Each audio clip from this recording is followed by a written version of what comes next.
Hello everyone and welcome to Crust. This is Trisha and आज की हमारी वीडियो का टॉपिक है how Australia is taking down China. Now all of us know that China is a very strong economic power in the world, लेकिन आजकल China की economy काफी नीचे जा रही है and Australia on the other hand is performing much better than China. So पिछले एक साल में जब से पैंडेमिक ईयर शुरू हुआ है, इन दोनों कंट्रीज के बीच में एक भयानक ट्रेड वॉर चल रहा है। And in this video I am going to tell you chronologically कि इन दोनों कंट्रीज के बीच में ऐसा क्या हुआ जो आज ये इस नौबत पर पहुंच गए हैं। So let's begin. There has been a lot of controversy surrounding the coronavirus and how it actually spread in the first place. And digging into these investigations, the WHO in March 2021 announced the results of the virus's spread after a field visit to Wuhan in China. लेकिन ये सभी results किसी भी definite नतीजे पर नहीं पहुंचे। हालांकि ये 34 पैनल टीम लास्ट में इस नतीजे पर पहुंची कि ये वायरस एनिमल्स से ह्यूमंस को ट्रांसफर हुआ है और ना कि किसी लेबोरेटरी से लीक हुआ है।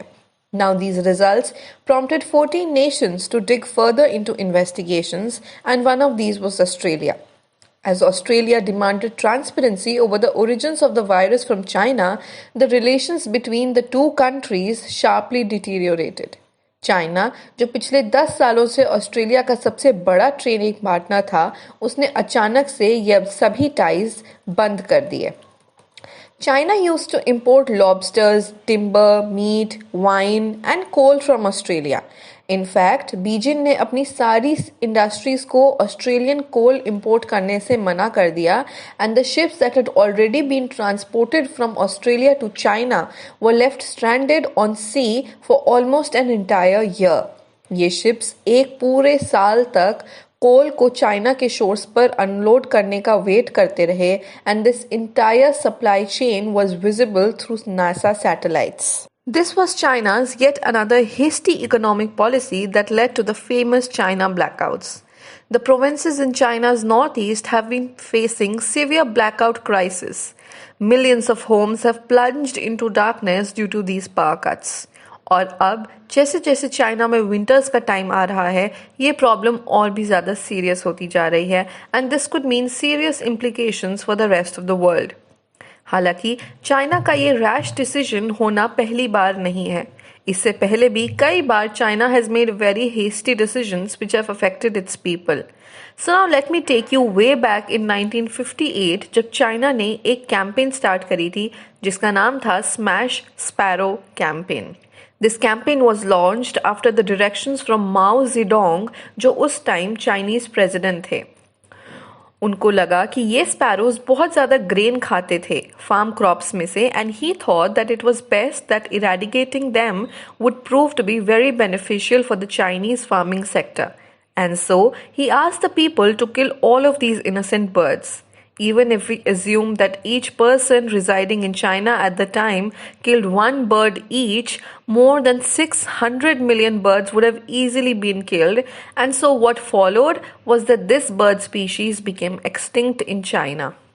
लेकिन अपने इस स्टेप के एक साल बाद ही चाइनीज गवर्नमेंट को ये रियलाइज हो गया कि वो स्पैरोज ना सिर्फ उनका ग्रेन खाते थे, लेकिन वो लोकास्ट्स को भी खा जाते थे। और अब बिना स्पैरोज के चाइना में भयानक लोकस्ट अटैक्स होने शुरू हो गए। This led to people running out of food and a severe famine followed. इस 1958 स्मैश स्पैरो कैंपेन ने न सिर्फ एक सिवियर फैमिन को दावत दी, लेकिन लोग एक टुकड़े खाने के लिए एक दूसरे का मर्डर भी करने लगे थे। As this communist regime failed to feed its own people, China की गवर्नमेंट ने प्राइवेट फार्मिंग के लिए हामी भर दी।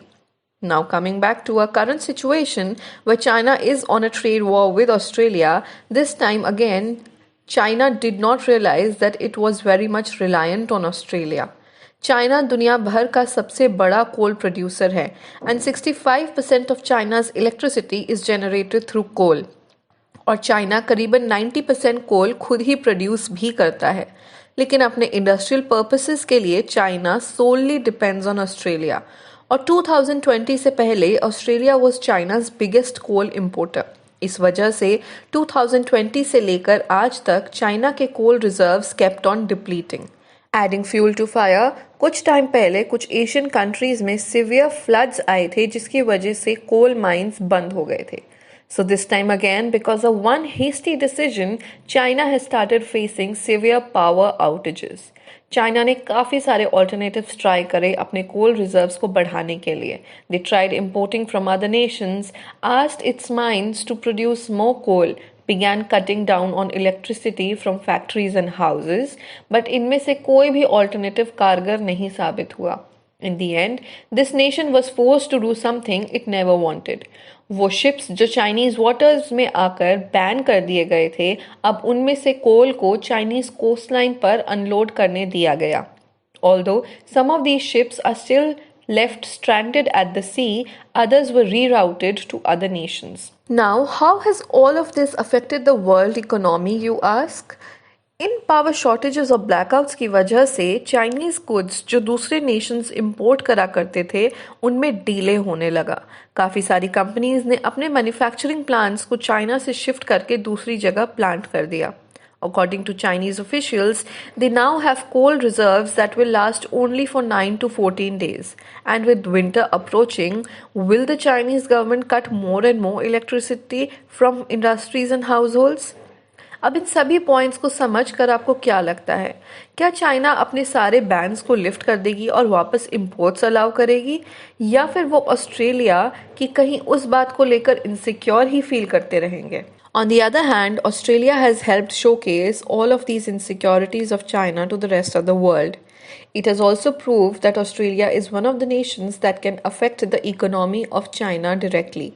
And now, as Australia's relations with other countries get better and close, will we see a rift between China and Australia get even wider?